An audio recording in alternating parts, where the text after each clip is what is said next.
Ito ang pagkain ni Maron, o diba, na pagkasarap-sarap. Sisig, bagong luto, sizzling in plate. Pak na pak, oh. Ayaw niyang ipabasag yung itlog. Yan ang gusto niya, oh.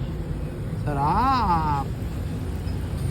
Tapos ito naman ang order ko, ang beef steak. Oh, diba, pak na pak. Ang sarap. Maingit kayo, charot.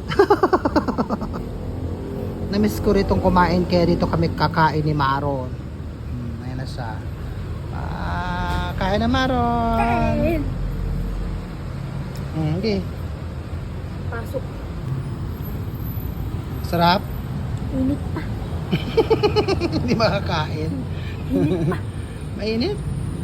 Yung na-miss daw niya yan, kaya yan ang kakainin niya. Namuhi pa. Sarap?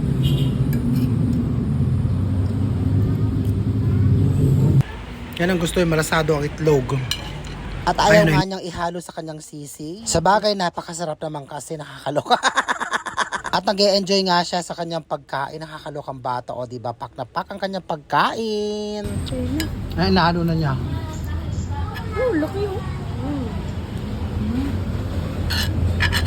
Itlog.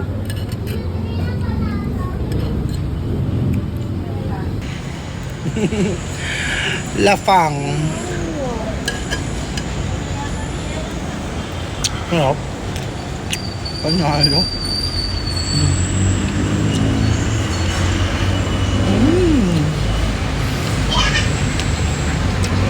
Tinamil ko dito.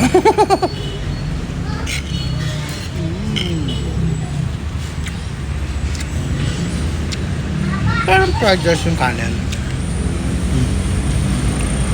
Yep.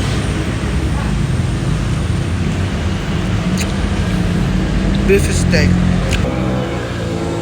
Ay, makulat siya ata ang kanilang charot.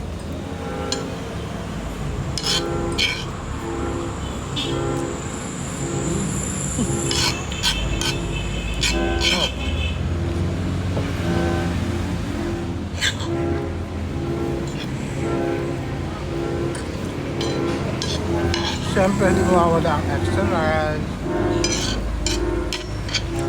Lima.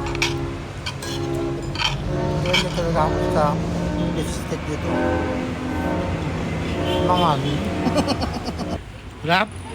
Kaya pag may extra time kayo, subukan yung kumain dito sa Five Mamas. Napakasarap din ang kanilang mga tinapay dito. So, paano yan? Hanggang sa muli. I love you all and I thank you. Bye guys!